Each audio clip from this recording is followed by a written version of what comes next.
Asante Bwana waweza Mungu rehema kwa ajili ya neema yako tena ambayo imekuwa pamoja nasi siku hii, ikiwa ni siku ya neno la imani, maombi na maombezi. Asante kwa ajili ya Roho Mtakatifu ambayo uko pamoja nasi siku ya leo, na wakati tunapokuwa tunakwenda katika kipindi cha neno, tunakusihi ukaweze kumpa kila mmoja wetu kulisikia neno hili na kulielewa, hatimaye tukapata kuona kusudi lako limetimia kwa ajili ya kila mmoja wetu, katika jina lako Bwana Yesu, amen. Tuketi.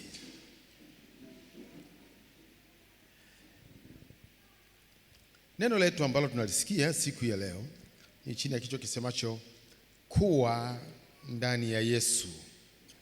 Kuwa ndani ya Yesu. Waraka wa pili kwa Korinto sura la 5 na mstari ule wa 17.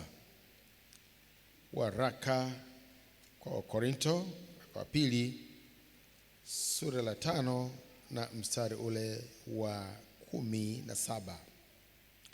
Hata imekuwa mtu akiwa ndani ya Kristo amekuwa kiumbe kipya, ya kale yamepita, tazama yamekuwa mapya.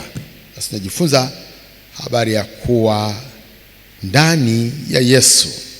Biblia inazungumza kwa habari ya kuwa ndani ya Kristo. Kama kuna ndani ya Kristo, maana yake ni kwamba kuna nje ya Kristo. Kabla mtu hajawa ndani ya Kristo, kwanza atakuwa nje ya Kristo. Sasa mtu anapokuwa amesikia habari za Yesu na kuziamini, anaposikia habari za ukombozi na wokovu ulioko ndani ya Kristo, akaamini habari zile na kuchukua hatua, mtu huyo sasa anakuwa anaingia ndani ya Kristo. Maana amekubali, ameamini, na tena anatubu dhambi zake na kuziacha.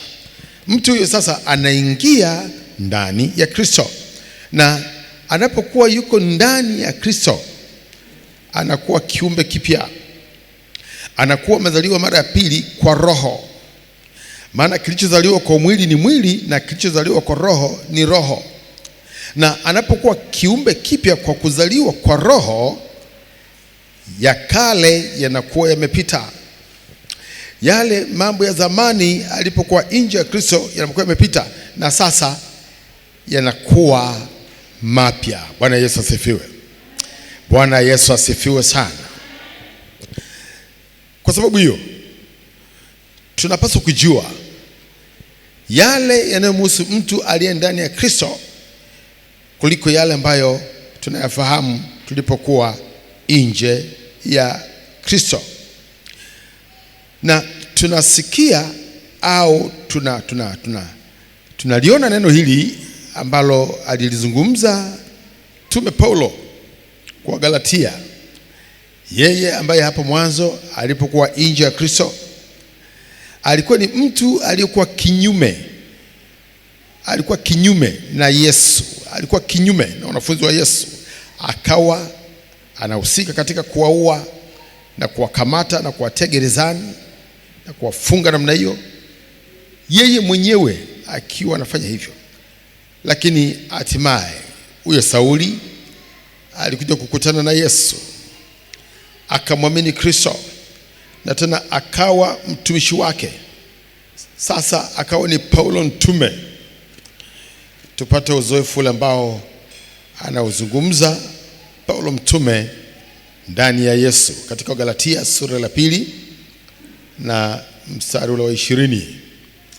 Wa Galatia sura ya 2 mstari wa 20. Nimesulubiwa pamoja na Kristo, lakini ni hai, wala si mimi tena, bali Kristo yu hai ndani yangu.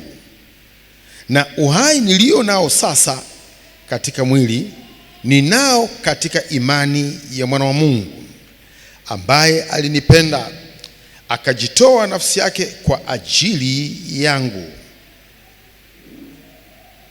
bali Kristo yu hai ndani yangu. Nimesulubiwa pamoja na Kristo, lakini ni hai. Paulo mtume akiwa naeleza jinsi ambavyo sasa kwa kumwamini Kristo Yesu amesulubiwa pamoja na Kristo, lakini anasema yeye yu hai, yuko ndani ya Kristo, yu hai. Kristo yu ndani yangu, na uhai nilio nao sasa katika mwili ninao katika imani ya mwana wa Mungu. Hebu fuatilia vizuri neno hili. Asema na uhai nilio nao sasa katika mwili, sio katika roho, katika mwili. Uhai nilio nao sasa katika mwili ninao katika imani ya mwana wa Mungu. Hata sehemu nyingine Paulo mtume huyu anaeleza jinsi ambavyo si yeye tena bali ni Kristo aishie ndani yake. Akiwa anaelezea jinsi ambavyo baada yeye kuwa ndani ya Yesu, si yeye tena bali ni Kristo aishie ndani yake, na uhai aliyokuwa nao baada ya kuwa ndani ya Kristo katika mwili, uhai huo anao katika imani ya mwana wa Mungu. Bwana Yesu asifiwe. Ambaye alinipenda akajitoa nafsi yake kwa ajili yangu. Tunapata uzoefu wa Paulo mtume akiwa anatuonyesha jinsi ambavyo maisha yake yalikuja yakabadilika, akawa ndani ya Kristo na Kristo akawa ndani yake, na jinsi ambavyo uhai ulioendelea baada ya yeye kuwa ndani ya Kristo, uhai huo aliendelea nao katika imani ya mwana wa Mungu, yani imani yake Bwana Yesu. Bwana Yesu asifiwe sana. Nataka tuone jinsi ambavyo kuna kuwa mtu kuwa ndani ya Kristo kwa njia ya imani, lakini pia wale ambao hawako ndani ya Kristo wanakuwa nje ya Kristo. Kuwa nje ya Kristo ni pale ambapo mtu bado hajaokoka, hajatoa maisha yake kwa Yesu, hajamwamini Kristo, bado ni mtumwa wa dhambi. Wale walio ndani ya Kristo ni wale ambao wametolewa katika utumwa wa dhambi na sasa wamekuwa ni watumwa wake Mungu, wamekuwa watumwa wake Kristo. Watu hao wanakuwa wako ndani ya Yesu. Bwana Yesu asifiwe. Yohana sura ile 15 mstari wa 5 mpaka mstari wa 6. Kitabu cha Yohana mtakatifu sura ya 15 mstari wa 5 mpaka mstari ule wa 6. Maneno ya Yesu mwenyewe hapo. Mimi ni mzabibu, ninyi ni matawi. Akae ndani yangu. Na maneno hayo, akae ndani yangu, kuna kukaa ndani ya Yesu. Akae ndani yangu nami ndani yake, huyo huzaa sana, maana pasipo mimi ninyi hamwezi kufanya neno lolote. Mtu asipokaa ndani yangu, yani akiwa nje ya Kristo, mtu asipokaa ndani yangu hutupwa nje kama tawi na kunyauka. Watu wakayakusanya na kuyatupa motoni yakateketea. Hivyo ndivyo itakavyokuwa mwisho wa watu walio nje ya Kristo. Wale walio nje ya Kristo, maandiko yanaeleza kama Yesu mwenyewe alivyokuwa anasema kwamba hutupwa nje kama tawi na kunyauka. Watu yakusanya na kuyatupa motoni yakateketea. Wale walio nje ya Kristo ni wale ambao hawajamwamini Yesu, hawajatoa maisha yao kwa Yesu. Hao inatajwa kwamba watatupwa nje. Hawakai ndani ya Yesu, hawakai ndani ya Kristo, watatupwa nje kama matawi na kunyauka. Watu watakusanya na kuyatupa motoni yakateketea. Kwa nje ya Yesu. Kuna nje ya Yesu, yani maisha pasipokuwa na Yesu. Alafu kuna ndani ya Yesu, yani watu wale ambao wametoa maisha yao kwa Kristo Yesu, halafu wanaendelea hivyo. Angalia Ufunuo sura ya 22 mstari wa 15. Ufunuo Yohana sura ile ya 22 na mstari wa 15. Huko nje, yani nje ya Yesu, huko nje wako mbwa na wachawi na wazinzi na wauaji na waabuduo sanamu na kila mtu apendaye uongo na kuufanya. Kwa hiyo nje ya Yesu tunaona yale mambo yote yaliyo mabaya. Watu wote watendao dhambi wanatajwa kwamba wako nje, na huko nje wako mbwa, nafananishwa na mbwa. Huko nje wako wachawi, huko nje wako wazinzi, huko nje kuna mapepo, kuna mashetani, huko nje kuna majini. Yani kila kibaya unachokijua kipo nje ya Yesu. Bwana Yesu asifiwe. Sasa hawa walioko nje, maadui hawa, hawa walioko nje ambao wanafanya mashambulizi kwa wanadamu, wako nje. Wachawi, mapepo, uovu wa kila namna ambao unafanya mashambulizi kwa maisha ya wanadamu. Hakuna namna ambaye mtu yuko nje anaweza kukwepa mambo haya. Mtu aliye nje ya Kristo hawezi kukwepa mambo ya wachawi. Nje ya Yesu huwezi kukwepa uzinzi. Nje ya Yesu huwezi kuwakwepa na kukimbia wauaji. Kila uovu, kila ubaya ulioko nje ya Kristo, wale walioko nje, hata kama hawataki, hata kama wapendi, hawana uwezo wa kuzuia, hawana uwezo huo.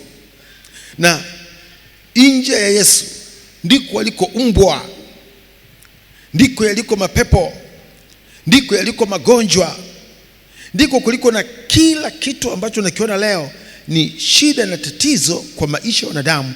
Hayo yote yako nje ya Yesu. Ndio maana sasa Yesu mwenyewe anasema, akae ndani yangu nami ndani yake, huyo huzaa sana, huyo atafanikiwa. Ndio maana yake, akae ndani yangu nami ndani yake, huyo atafanikiwa, atazaa, ataongezeka, atabarikiwa. Maana pasipo mimi ninyi hamuwezi kufanya neno lolote. Pasipo Yesu sisi hatuwezi kushindana na hao mbwa.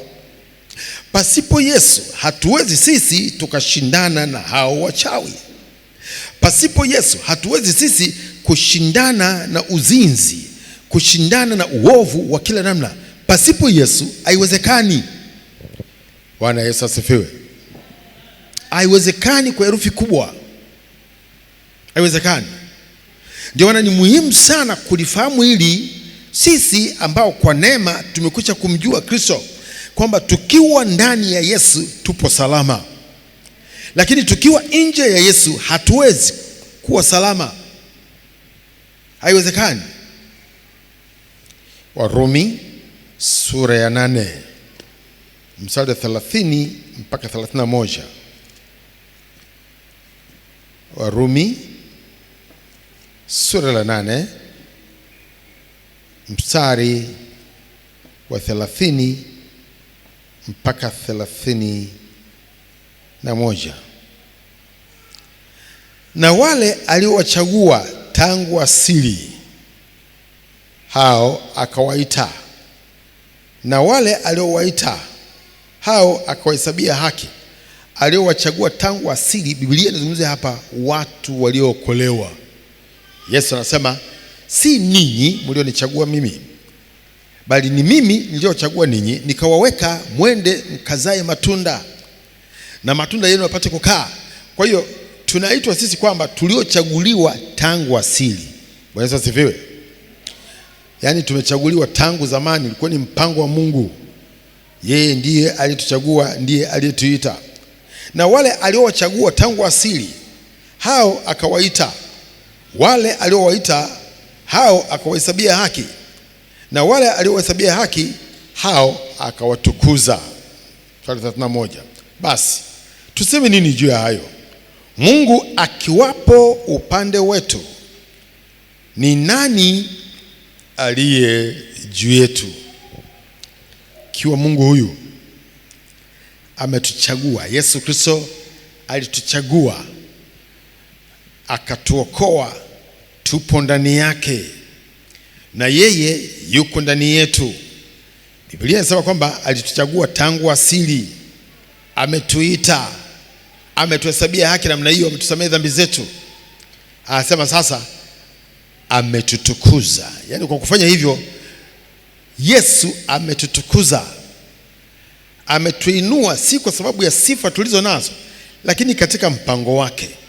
Tangu asili alituchagua, akatuita, akatuhesabia haki, alafu ametutukuza. Bwana Yesu asifiwe. Sasa maandiko yanasema kwamba tuseme nini basi juu ya hayo? Huyo Mungu akiwapo upande wetu, huyu Yesu tukiwa ndani yake, huyu Yesu akiwa ndani yetu, ni nani basi aliye juu yetu? Nani mwingine ambaye anaweza akawa juu yetu sisi tuliochaguliwa na Yesu tangu asili, sisi tulioitwa na Yesu tangu asili, sisi tuliohesabiwa haki, tuliotukuzwa namna hiyo? Yesu yuko upande wetu, tuko ndani ya Kristo, Kristo yupo pamoja nasi. Ni nani basi aliye juu yetu? Je, ni wachawi? Nani aliye juu yetu? Ni mapepo? Ni nani basi? Biblia inauliza, neno linauliza, ni nani basi aliye juu yetu? Ni magonjwa? Nani yuko juu yetu? Nguvu za giza? Maadui gani ambao wako juu yetu sisi tuliochaguliwa tangu asili, tulioitwa tangu asili na kuhesabiwa haki, tukatukuzwa na Mungu mwenyewe tukiwa ndani yake Kristo? Nani aliye juu yako? Nani? Labda kama hauko ndani ya Kristo. Lakini ukijua maana ya kuwa ndani ya Yesu, na ukajua huyu Yesu ni nani ambaye sisi tunakuwa ndani yake, na ina maana gani kuwa ndani ya Yesu? Ni nini maana yake? Bwana Yesu asifiwe. Kitabu kile cha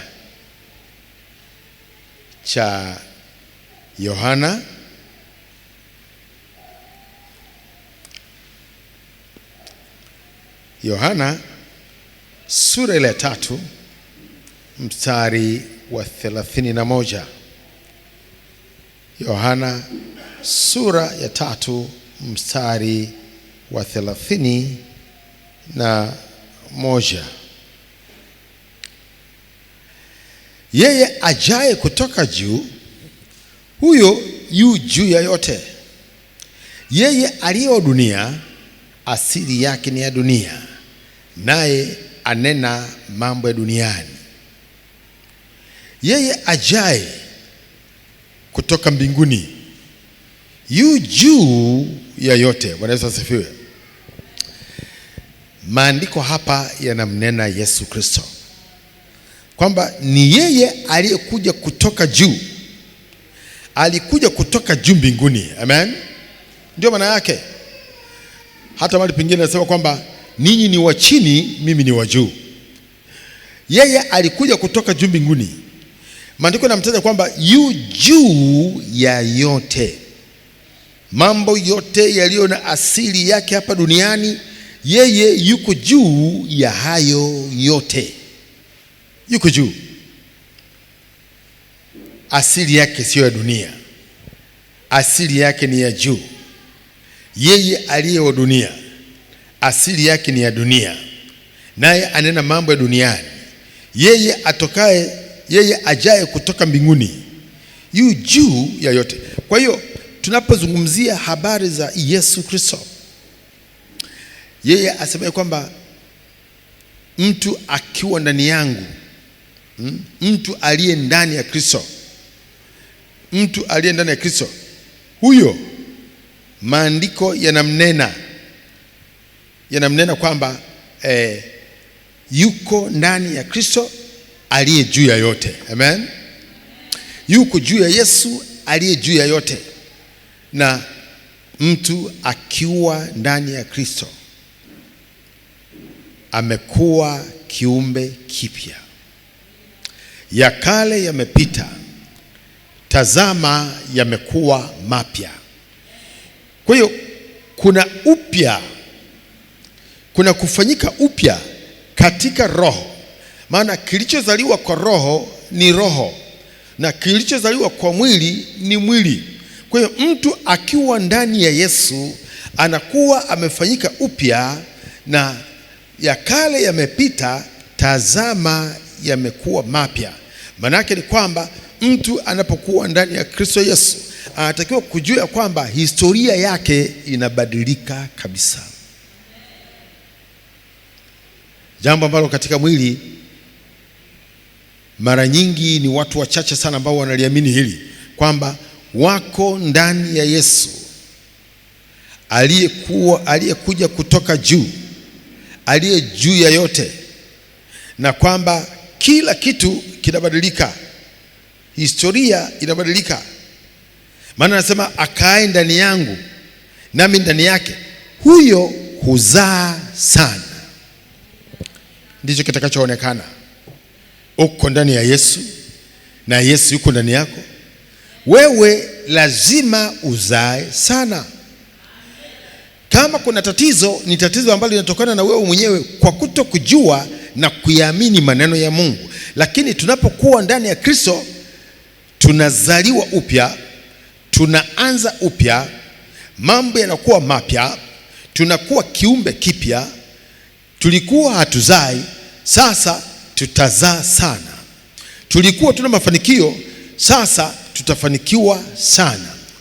Tulikuwa hatuna afya, sasa tutakuwa na afya sana. Chochote kile kilicho chema kishukato kutoka juu kwa Baba, hivyo tutakuwa navyo kwa wingi sana. Maana ndivyo maandiko yanavyo, kwamba tunakuwa kiumbe kipya.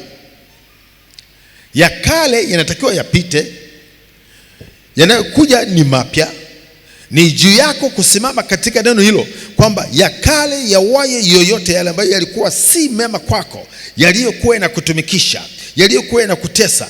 Unapokuwa ndani ya Kristo, hayo hayaingii ndani ya Kristo. Maana yanayoingia ndani ya Kristo ni yale yaliyo mema tu, yaliyo ya kwako, lakini mengine yote ya kale yanabaki nje ya Kristo, katika jina la Yesu.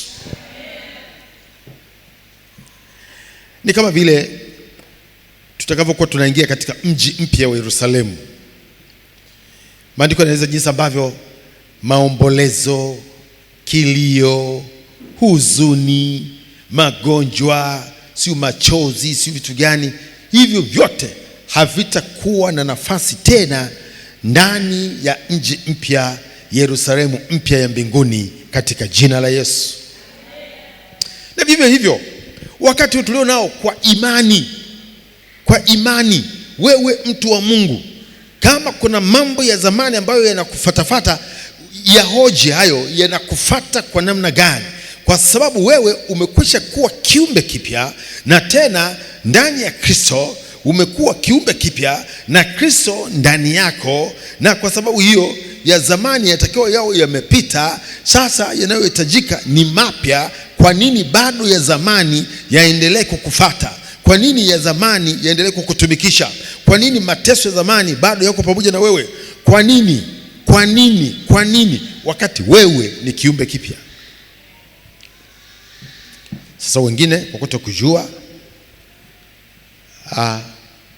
tunayachukua hayo kama sehemu ya maisha, alafu sema basi nimeokoka na haya ni fungu langu, nilikuwa nayo toka zamani.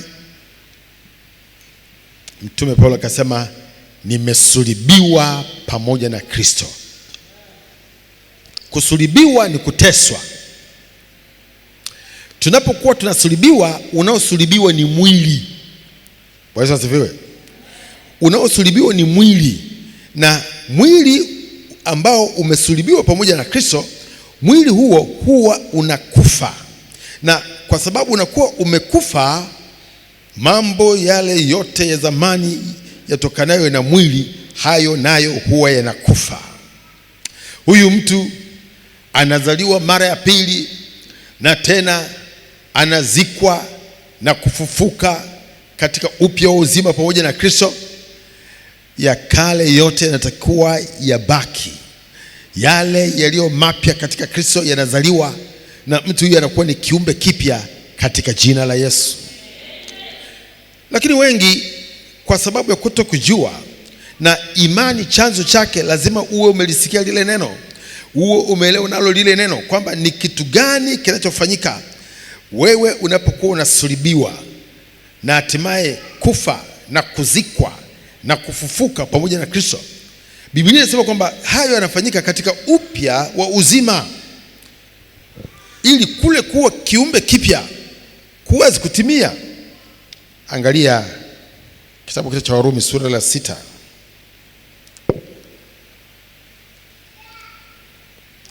Warumi sura la 6 kuanzia mstari wa 3.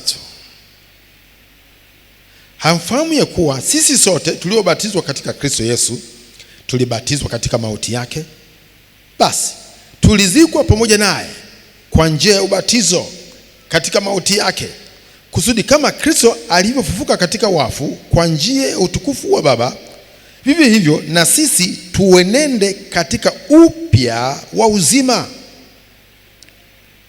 Kwa maana kama mlivyounganika naye katika mfano wa mauti yake, kadhalika mtaunganika kwa mfano wa kufufuka kwake, mkijua neno hili ya kuwa utu wetu wa kale, angalia vizuri hapo, utu wetu wa kale ulisulubishwa pamoja naye, ili mwili wa dhambi ubatilike, tusitumikie dhambi tena.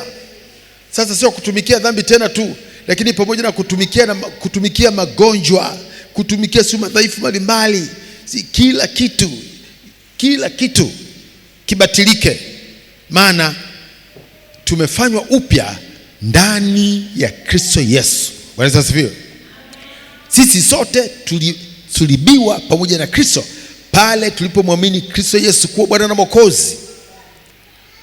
Tulisulubiwa pamoja naye ili mwili wa dhambi ubatilike, tusitumikie dhambi tena. Mwili huu ubatilike, usimtumikie shetani tena. Mwili huu ubatilike, usitumikie madhaifu tena. Miili yetu ibadilike, iwe ni kwa utukufu wake Bwana, katika jina la Yesu. Amen.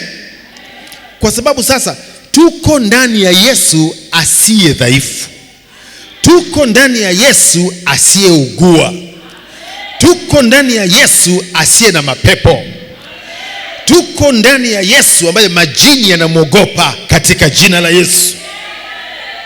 Bwana Yesu asifiwe. Tuko ndani ya Yesu asiyerogeka katika jina la Yesu. Amen. Sasa ni mpaka wewe mwenyewe binafsi. Unajua imani inatenda kazi kwa kulisikia neno, na baada ya kulisikia neno ukaliamini na kulisimamia. Bwana Yesu asifiwe. Wengi wanasikia neno la Mungu, lakini huwa halifanyi kazi ndani yao, kwa sababu neno lile hawaondoki nalo, hawaliishi. Kwa hiyo haliwi sehemu ya maisha yao. Ndio maana bado unakuta hawa watu wanatumikishwa katika mambo ya kale, wakati sisi tulikwisha kubadilishwa, tumefanywa upya, tumezaliwa mara ya pili kwa Roho. Sisi si wale wa kale, si watu wa zamani. Sisi tumefanywa upya, tumeumbwa upya. Ya kale yamepita, tazama yanatakiwa kutokea mambo mengine yaliyo mapya kabisa katika Kristo. Ni mpaka wao mwenyewe usimame katika hilo. Sikiliza,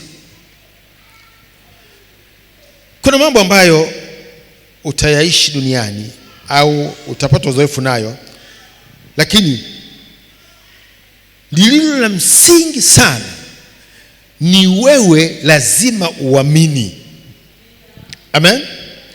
Unapokuwa umeokoka, ni wewe mwenyewe ambaye unatakiwa kuamini kwamba wewe umeokoka, wewe umepokea wokovu, umempokea Kristo, maisha yako yamebadilika. Hakuna utakachokiona katika mwili, kila kitu kitabaki kama kilivyo. Ni kama vile mtu anapokuwa umetoka nchi moja ukaenda nchi nyingine. Utatoka Tanzania, alafu labda utapanda ndege, alafu utatua Nairobi, utaambiwa sasa uko Kenya. Lakini ukiteremka pale nje, ukitoka nje, kila kitu ni kama kawaida tu. Anga ni lile lile, kila kitu kiangalia hivi kimefanana tu. Lakini unaambiwa sasa hauko Tanzania, sasa uko nchi nyingine. Sasa unatakiwa uamini kwamba sasa hauko Tanzania, sasa uko katika nchi nyingine, ijapokuwa unapotoka nje kila kitu kinaonekana vile vile, kimefanana vile vile.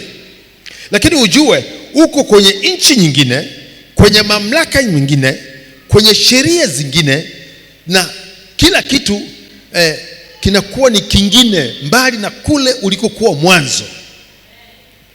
Wanaweza sifiwe. Kwa hiyo unatakiwa uamini hivyo, ili sasa uendane na mabadiliko ambayo yametokea, kwamba sasa hauko katika nchi ile uliyokuwa unaijua, uliyoizoea. Sasa hivi uko mahali pengine. Ndivyo alivyo mambo ya imani. Ikiwa umeokoka, lazima ujue sasa wewe unatembea katika sheria zingine. Amen. Unatembea katika sheria zingine. Sasa hivi kuna mambo mengine mapya ambayo kwa wokovu uliopokea ni mambo mengine, kanuni ni zingine. Na unapokuwa wewe mwenyewe umeamini, ndivyo wale walioko nje, maadui zako wanavyofahamu kwamba huyu mtu amekwisha kujitambua kwamba yeye ni mwingine, si yule wa zamani. Na imani ile inakufanyia uwezo na nguvu ambao sasa unakuwa ni ulinzi wako mwenyewe, kwa sababu wewe mwenyewe unaamini hivyo. Bwana asifiwe. Unaamini hivyo. Imani ile inakufanyizia ngao, inakufanyizia ukigo, ulinzi. Ndio maana kama unaamini kwamba unayo mamlaka juu ya pepo na nguvu za giza, wale pepo wanakuogopa, kwa sababu anajua mtu huyu anaamini na tena anajua kwamba yeye ni nani. Ndio maana wakati mwingine unakuta wao wanakubishia, kwani wewe ni nani? Hata kujua kama unajijua na unaamini, wewe ni nani? Wewe unatuamuru sisi tuondoke hapa kama nani? Sasa kama ujui, watakugeuka. Kama unajua na unaamini, utaishinda hiyo vita. Kwa vita katika ulimwengu wa roho tunaishinda kutokana na kuijua kweli. Katika hatua ya kwanza, amen. Mtaijua kweli, na hiyo kweli itafanya nini? Itakuweka huru. Kwa hiyo watu wa Mungu, shetani huwa angalii kwamba huyu ni nani. Yeye anachofanya anashambulia. Akishambulia inategemea kama huyo mtu anajitambua, anajielewa, anaofahamu kwamba yeye ni nani. Sasa hapo ndipo watakapoanza kutii au watakapokuletea fujo. Kwa hiyo wengi wa watu ambao wanasema wamemwamini Kristo bado hawajitambui, bado hawajui kwamba wako ndani ya Yesu. Kwa njia ya imani wako ndani ya Yesu. Na kama uko ndani ya Yesu, na tunajua jinsi ambavyo Yesu alikuwa ni mtu wa namna gani, Yesu ana sifa gani. Ikiwa walishindwa kwa Yesu, maana ni kwamba lazima washindwe na kwetu sisi, kwa sababu sisi hatuko wenyewe. Sisi tuko ndani ya Yesu, tuko pamoja na Yesu katika jina la Yesu.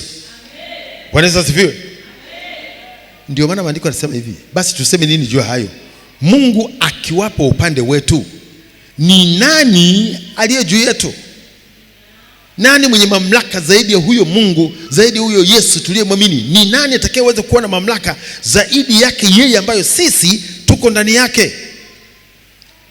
Kumbukumbu la Torati sura 13 mstari wa 4.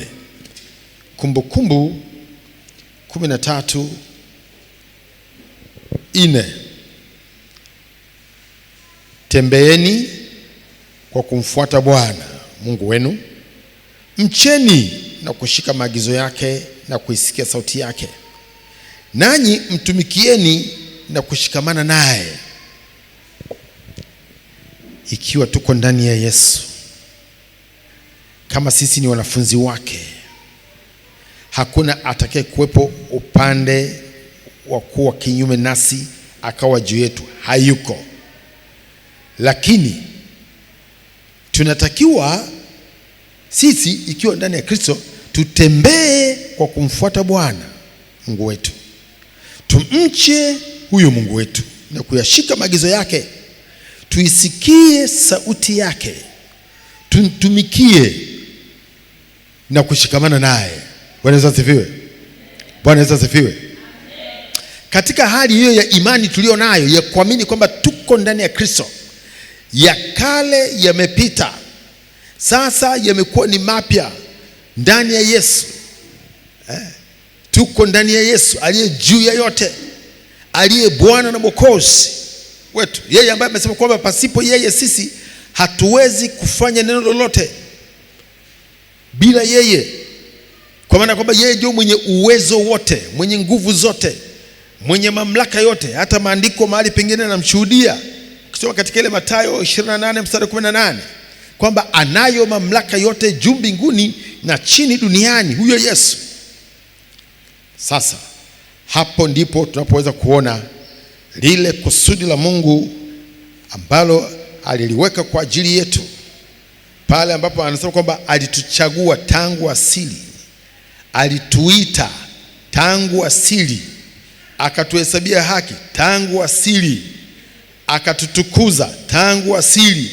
Sasa baada ya hayo yote, ni nani atakayeweza kusimama juu yako?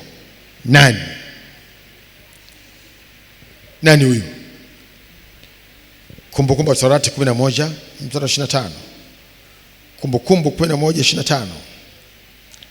Hapata kuwa na mtu atakayeweza kusimama mbele yenu. Maandiko hayo. Hapata kuwa na mtu atakayeweza kusimama mbele yenu. Bwana Mungu wenu ataweka utisho wenu na kuhofiwa kwenu juu ya nchi yote mtakayoikanyaga, kama alivyowaambia. Bwana Yesu asifiwe. Hilo ndilo ambalo Mungu analinena katika mambo mengi, ni pamoja na hili ambalo anasema kwamba hapata kuwa na mtu, hapata kuwa na adui, hapata kuwa na mwenye uwezo. Wewe uliye ndani ya Kristo, wewe uliyemwamini Kristo, wewe ambayo ya kale yamepita, Bwana amefanya mambo mapya sasa katika maisha yako. Wewe ambaye ulichaguliwa tangu asili, wewe ambaye uliitwa tangu asili, ukahesabiwa haki tangu asili, Mungu akakutukuza. Anasema hapata kuwa na mtu atakayeweza kusimama mbele yenu. Bwana Mungu wenu ataweka utisho wenu na kuhofiwa kwenu juu ya nchi yote mtakayoikanyaga, kama alivyowaambia. Sasa ikiwa Mungu anasema kwamba hakuna atakayeweza kusimama mbele yako, haijalishi mtu huyo ni mtu wa namna gani, ana nguvu, ana uwezo, si ni mchawi, sio na nini, kwa kuwa yeye asili yake ni ya dunia. Sisi tuko ndani ya yeye ambaye asili yake si ya dunia, asili yake ni ya juu, na yu juu yoyote. Bwana Yesu asifiwe. Kwa hiyo hakuna sababu ya kuwa na hofu na kuogopa katika mambo ya wayo yote ambayo tunakabiliana nayo, kwa sababu aliye ndani yetu, tuliye ndani yake, yeye ni mkuu kuliko mkuu wa wakuu wengine wote hapa duniani, katika jina la Yesu.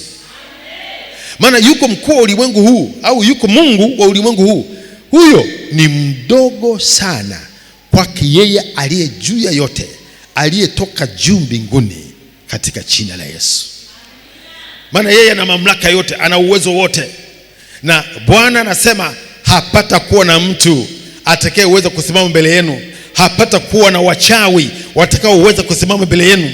Hakutakuwa na waganga watakaoweza kusimama juu yenu. Hapata kuwa na magonjwa yatakayoweza kusimama juu yenu. Hakutakuwa na mapepo yatakayoweza kusimama juu yenu. Hakutakuwa na nguvu za giza zitakazoweza kusimama mbele yenu, katika jina la Yesu. Bwana Yesu asifiwe.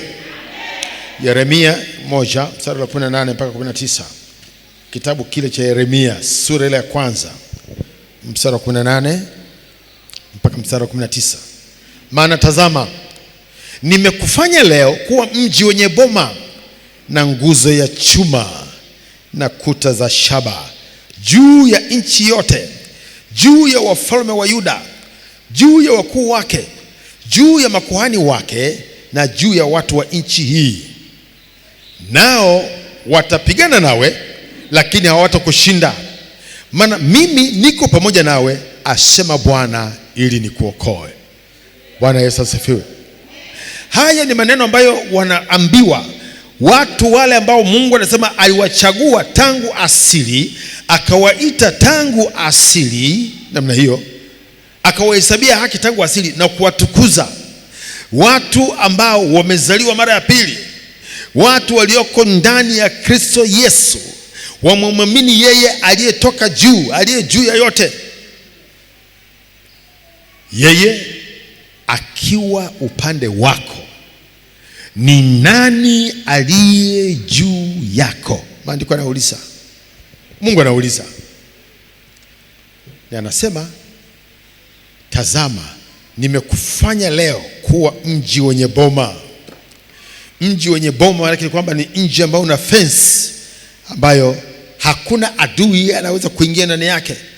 Nimekufanya leo kuwa mji wenye boma na nguzo ya chuma na kuta za shaba juu ya nchi yote, juu ya wafalme wa Yuda, juu ya wakuu wake, juu ya makuhani wake, juu ya watu wa nchi hii. Nao watapigana nawe, lakini hawatakushinda, maana mimi nipo pamoja nawe, asema Bwana, ili nikuokoe. Wewe mimi nikwambie, maneno haya kwa mtu anayejitambua, maneno haya kwa mtu anayemjua Kristo, anayejua yuko ndani ya Kristo, atafahamu kwamba vita vitakuja. Watakuja kwa njia moja, lakini kwa njia saba. Bwana asema watakimbia mbele zako kwa njia saba. Mtu yeye atajua kwamba maadui watakuja kushindana naye, watakuja kupigana naye, lakini Bwana anasema kwamba hiyo vita hawatakushinda. Lazima utashinda katika jina la Yesu. Ngoja nikwambie, unaweza kuwa unapitia katika vita vikali sana. Mimi sijui unapita katika vita gani. Unaweza kuwa unakabiliana na uadui wa nguvu, uadui ambao wewe mwenyewe unashangaa kwamba ni nini. Nataka nikuhakikishie, hata kama maadui hao wangekuwa wengi kiasi gani, Bwana anasema hawatakushinda wewe katika jina la Yesu. Maana wewe uko ndani ya Yesu. Maana wewe uko pamoja na yeye aliye juu ya yote. Maana yeye anasema hakuna atakayeweza kusimama mbele yako katika jina la Yesu. Hata kama unakabiliana na ugonjwa, usiogope. Ugonjwa huo hauwezi kukuua katika jina la Yesu. Maana anasema watapigana na wewe. Ni kweli watapigana na wewe, lakini wanapigana na yeye aliye ndani yako. Hawawezi kumshinda huyo katika jina la Yesu. Wanafanya vita na yeye aliye ndani yako, na wewe uko ndani yake. Hawatashinda hiyo vita, hawatafanikiwa katika mambo yao, kwa sababu sisi tunashinda, na zaidi ya kushinda, kwake yeye aliyetupenda, katika jina lake Bwana Yesu. Bwana Yesu asifiwe. Usiogope. Vita vitakuja kweli, lakini hawatashinda hiyo vita. Hawataweza kukuua katika jina la Yesu. Hizo roho za mauti hazitakuweza katika jina la Yesu. Aliye ndani yako ni mkuu kuliko wakuu wote walioko chini ya dunia hii katika jina la Yesu. Wachawi hawakuwezi. Hata kama ungalijikusanya na uchawi wao, hawakuwezi. Wewe uko pamoja na yeye aliyetoka juu. Uchawi asili yake ni chini, lakini sisi asili yetu ni juu katika jina la Yesu. Mimi asili yangu ni juu. Ninajitambua kwamba asili yangu ni juu. Yeyote anayefanya vita na mimi ambaye asili yake ni chini, huyo ninamcheka. Vita hii haiwezi. Vita hiyo hatashinda. Vita hiyo hatashinda katika jina la Yesu. Niko ndani yake yeye aliyetoka juu, na mimi ni wa juu. Na anasema pasipo mimi ninyi hamwezi kufanya neno lolote. Ndugu yangu uliye ndani ya Kristo, lichukue neno hilo. Huwezi wewe katika lolote pasipo yeye. Hebu kaa ndani ya Yesu. Baki ndani ya Yesu. Usitoke nje. Huko nje kuna mbwa. Huko nje kuna wazinzi. Huko nje kuna kila uovu huko nje. Baki ndani ya Yesu katika jina la Yesu. Bwana Yesu asifiwe. Yeremia sura ya 41 mstari wa 11 mpaka mstari wa 13. Kitabu kile cha Yeremia sura ya 41 mstari ule wa 11 mpaka mstari ule wa 13.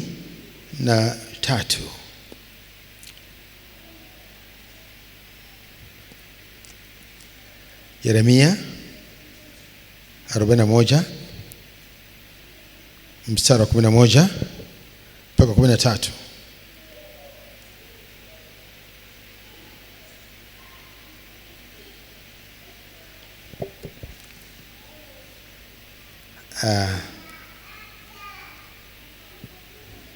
Andiko hili labda limekosewa kidogo.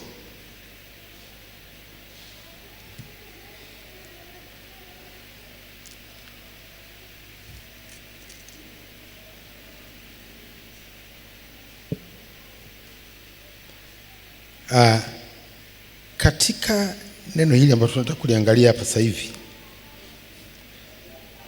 ambalo sijui makosa yamefanyika katika kunukuu ili andiko, bila shaka hebu niangalie Isaya.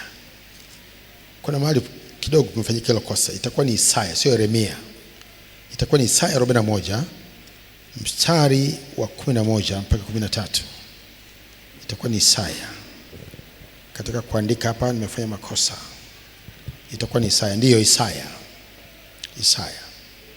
Tazama, wote walioona hasira juu yako watatahayarika na kufadhaika. Watu washindanao nawe watakuwa si kitu na kuangamia.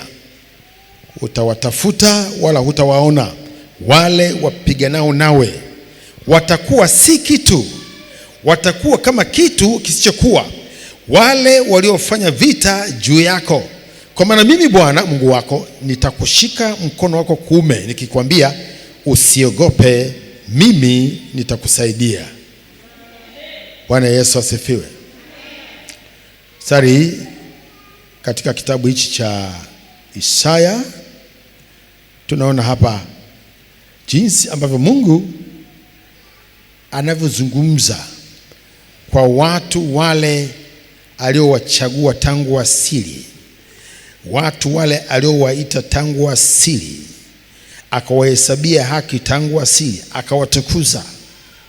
Tazama, wote walioona hasira juu yako, wako watu wanaokusagia meno, wako watu wanaoona hasira juu yako, ijapokuwa wewe hujafanya lolote kinyume chao, lakini wanakuonea hasira mtaani kwako, wanakuonea hasira kazini kwako au katika biashara yako, wanakuonea hasira katika familia yako.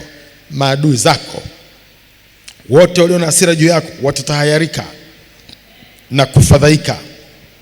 Watu washindanao nawe watakuwa si kitu. Unajua wako watu ambao wanashindana na sisi kimya kimya. Wengine tunawajua, wengine tuwajui, lakini wanashindana na sisi kimya kimya. Wengine wanatufuata usiku, wengine sio wanatuharibia wapi, wanafanya hivi na vile, wanafurahia kwamba tupatwe na mabaya. Mungu anasema watu hao watakuwa si kitu na kuangamia. Utawatafuta wala utawaona. Wale wapiganao nawe watakuwa si kitu. Anarudia tena, watakuwa si kitu. Watakuwa kama kitu kisichokuwa, yaani kama vile hawakupata kuwako kabisa, wale waliofanya vita juu yako. Hao watu ambao unaona leo wanafanya vita na wewe waangalie tu, alafu baada ya muda fulani mrefu kupita, jaribu kuwafuatilia watu waliishia wapi. Waliishia wapi? Wengi mwisho wao unakuwa mbaya, wengi wanaishia kwenye uharibifu. Maana Bwana amesema hao wapiganao nawe watakuwa kama si kitu kisichokuwa, wale waliofanya vita juu yako. Kwa maana mimi Bwana Mungu wako ni yeye Mungu, ni yeye huyo aliyetuokoa, ni yeye aliyetuita, aliyetuhesabia haki, aliyetutukuza, ni yeye aliyetuchagua. Mimi Bwana Mungu wako nitakushika mkono wako. Hata sasa Bwana amekushika kwa mkono wake. Hata sasa Bwana ametushika kwa mkono wake wa kuume. Na tena anatuambia usiogope, mimi nitakusaidia. Hata sasa Bwana ametusaidia, na yeye anatuhakikisha kwamba ataendelea kukusaidia. Nasema Bwana ataendelea kukusaidia, na hata sasa amekusaidia katika mambo unayoyapitia. Hata sasa Bwana amekushika kwa mkono wake kuume, na anasema usiogope. Usiogope, usiogope. Maana adui zako hawakutaka hata uvuke mwaka na uone mwaka huo 2026, lakini Bwana amekusaidia, umeuona mwaka huu na utauvuka tena mwaka huu. Maana yeye yuko pamoja nawe, amekushika kwa mkono wake kuume, akisema usiogope, mimi nitakusaidia. Bwana anakusaidia. Hata leo Bwana anakusaidia katika mambo unayokabiliana nayo, mambo unayopitia. Bwana anasema anakusaidia, anakusaidia. Usiogope, usiogope maadui zako, usiogope mambo unayopitia. Maana anasema hawataweza kusimama mbele yako, na hawajaweza kusimama mbele yako. Wewe ujui, maana bado kule nje unapambana nayo, lakini kama uko ndani ya Kristo. Paulo mtume akasema, maisha niliyo nayo sasa katika mwili ninaishi kwa imani niliyo nayo ya mwana wa Mungu. Maisha ulio nayo katika mwili, uwe na imani kutoka kwa mwana wa Mungu, imani ndani ya mwana wa Mungu katika mwili. Maisha yako mapya katika Kristo, ndani ya Kristo, hata katika mwili, na ithibitike kwamba upo katika imani ya mwana wake Bwana. Hayo yote hayana sehemu. Bwana Yesu asifiwe. Unajua unatakiwa kukataa, unatakiwa wewe ukatae. Ukikubali inakuwa, lakini wewe mwenyewe ukiambia hayo yanayokufuatia, ukiambia kwamba mimi niko ndani ya Yesu na ninyi hamna uwezo wa kunifuata ndani ya Yesu, mwisho wenu ni kule nje, mwisho wenu ni kule nje. Ninawaamuru, rudini kule kwenu kwa kale. Mimi nimetoka katika mambo ya kale, mimi sio yule wa kale. Mimi nimefanywa upya katika Kristo Yesu, niko ndani ya Kristo na yeye yuko ndani yenu. Wewe ni nani? Wewe ni nani? Ikiwa niko ndani ya Kristo, wewe ni nani? Ni nani wewe ambaye unaweza ukawa juu yangu? Huna mamlaka ya kuwa juu yangu, maana mimi niko ndani ya Kristo Yesu aliye juu ya yote. Ninyi mko chini, ni wa asili ya dunia hii, na kwa sababu hiyo asili yenu ni ya dunia na mnabaki katika dunia. Mimi asili yangu ni ya juu, asili yangu ni ya juu. Na kwa jina la Yesu Kristo, rudini katika asili yenu chini, katika mambo ya kale. Lakini sasa si tu kwa kuomba namna hiyo, na wewe kweli uwe umebadilika, njia zako zisiwe za kale, namna yako isiwe ya kale. Unapoamua kufanya hivyo, ufanyike kweli upya ndani yako. Yule adui ambaye alikuwa anakufuatilia kwa sababu kuna mambo ya kale anayoyaona, uachane na umwachie mambo yake ya kale, na akiyafuata hayo atakuta wewe haumu ndani yake, maana wewe ulishahama na kuhamishwa katika mambo mapya yaliyo mema mazuri ndani ya Kristo, hata kupata kwenye mambo ya kale katika jina la Yesu. Lakini wengine tunatamka tu mdomoni, tukija kufuatiliwa kwenye mambo halisi ya kale tunakutwa huko. Sasa tunashika, mbona mimi bado mambo yale ya kale, mbona bado vile vile kama ya kale. Uliondoka huko? Uliondoka huko kwenye mambo ya kale, au bado uko kwenye mambo ya kale? Bwana Yesu asifiwe. Mshike mkono jirani yako, muulize, ulihama kwenye mambo ya kale?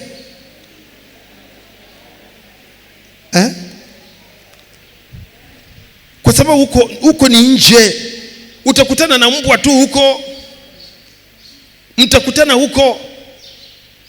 Hata kama tutakuhubiri hapa, kama hujaondoka huko nje, hao jamaa wako kule nje wanatamba, watakutana na wewe tu huko. Bwana Yesu asifiwe. Bwana Yesu asifiwe. Ndio maana sasa Biblia inasema kwamba wale wote walioona hasira juu yako, hawa wana hasira kuliko kawaida, wanatuonea hasira kuliko kawaida. Ndio maana achana na mambo ya kale, toka kwenye ukale, toka kwenye mambo ya kale.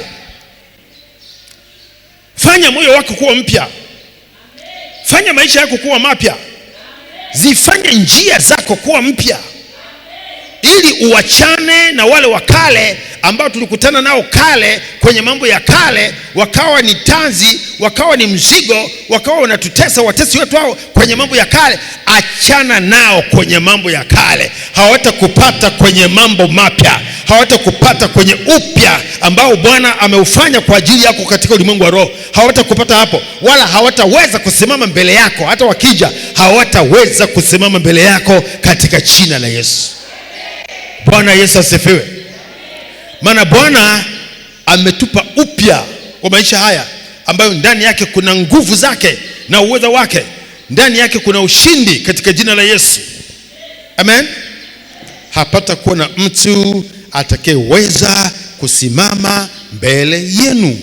Bwana Mungu wenu ataweka utisho wenu na kuhofiwa kwenu juu ya nchi yote. Sasa huo utisho, huko kuhofiwa kwetu, ni kwa sababu ya ule upya ambao Kristo ameuweka ndani yetu.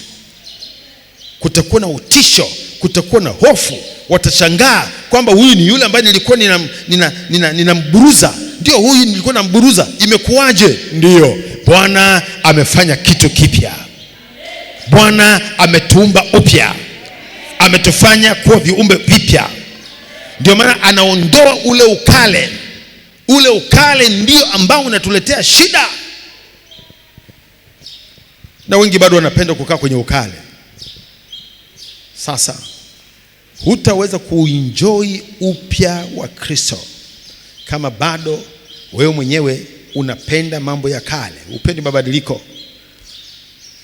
Watu wengi wanaokoka lakini hawapendi mabadiliko ambayo tunaletewa na Bwana wetu Yesu Kristo. Bwana Yesu asifiwe. Bwana Yesu asifiwe. Kuwa ndani ya Yesu.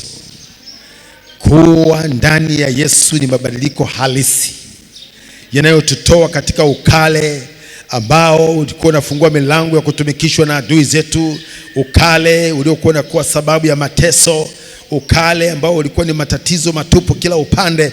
Lakini tunapokuwa ndani ya Yesu, tunafanywa kuwa viumbe vipya.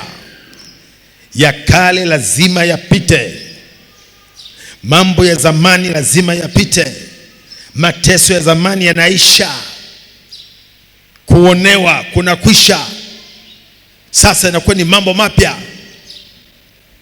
Shida ni pale ambapo mtu anakuwa hayuko tayari kufanyika kiumbe kipya, kuzaliwa katika roho na kuenenda kwa namna ya roho na kuongozwa kwa roho. Shida inaanzia hapo. Lakini ukiwa tayari katika mambo hayo, mimi nakwambia ya kale yanapita, ya kale yanabakia kuwa historia kabisa. Bwana Yesu asifiwe. Mtume Paulo akasema, nimesulubiwa pamoja na Kristo, lakini ni hai, wala si mimi tena. Sio yule Sauli tena ambaye alikuwa na waburuta wanafunzi wake Yesu. Sio yule Sauli tena ambaye wakati na uawa Stefano alikuwepo pale. Sio Sauli yule tena katika dhambi. Si mimi tena, bali Kristo yu hai ndani yangu, na uhai nilio nao sasa katika mwili.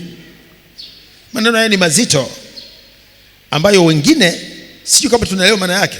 Na uhai nilio nao sasa katika mwili ninao katika imani ya mwana wa Mungu. Kwamba maisha yangu sasa kimwili siyapeleki katika njia nyingine iwe yoyote ile. Haya maisha nilio nayo sasa hivi katika mwili ni maisha ya kumtii mwana wa Mungu ambaye alinipenda akajitoa nafsi yake kwa ajili yangu. Mimi nakwambia hapo, maneno haya ukale wote ulishaondoka. Hapa utarajie mambo mapya tu. Ndio maana Sauli akasema, hata jina la kale silitaki, sasa nataka jina jipya, Paulo. Akaanza kuitwa Paulo, ambaye alikuwa nakiri kwamba ni jina jipya, amefanywa upya, anaenda kwa namna mpya. Mwili wake aliyokuwa nao sasa na maisha yake ni kwa ajili ya imani aliyokuwa nayo katika mwana wa Mungu. Kila kitu kimebadilika, kila kitu ni Yesu, maisha yake ni Yesu, imani yake ni Yesu, njia zake ni Yesu, kila kitu kwa upya. Si mimi tena, bali ni Kristo aliye ndani yangu. Umejifunza nini katika neno hili? Mahali pale ulipo, simama juu. Simama juu. Njoo mbele za Mungu. Omba. Yesu aliyekuokoa amekufanya upya, ili usiwe wewe tena yule wa kale ambaye ulikuwa unatumikishwa, ambaye ulikuwa unaonewa, ambaye ulikuwa unaburuzwa na kila namna ya mateso, kila namna ya nguvu za giza, kila namna ya uchawi. Usiwe wewe yule tena ambaye ulikuwa huna tumaini, sasa unalo tumaini katika Kristo Yesu. Usiwe yule tena ambaye ulikuwa nje pamoja na umbwa, pamoja na wazinzi, sasa uwe ni mwingine mpya uliye ndani ya Yesu. Bwana Yesu asifiwe. Mtu asipokaa ndani yangu hutupwa nje. Hutupwa nje. Mtu asipokaa ndani yangu hutupwa nje. Usikae nje ya Yesu, utatupwa nje, na huko nje hakufai. Ingia ndani, kaa ndani, baki ndani, fanya upya. Kule ndani iko mamlaka inayofanya kazi pamoja nasi itokayo juu. Kule ndani iko mamlaka ya Kristo Yesu inayotufanya sisi tuwe juu ya yote. Kule ndani kuna nguvu za Mungu, uko uwezo wa Bwana. Kule ndani kuna uponyaji, kule ndani kuna uzima, kule ndani tunahitaji vyote vilivyoko ndani. Kule ndani ziko baraka, kule ndani kuna mafanikio, kule ndani kuna ushindi ndani ya Yesu. Kule ndani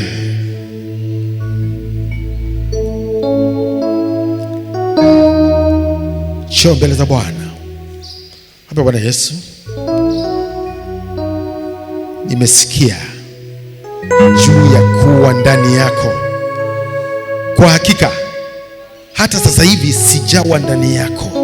Ninahitaji niwe ndani yako katika vilindi vyako Bwana Yesu, kule ndani kabisa, ukanifiche kule ndani, nifanyike upya kule ndani. Bwana Yesu,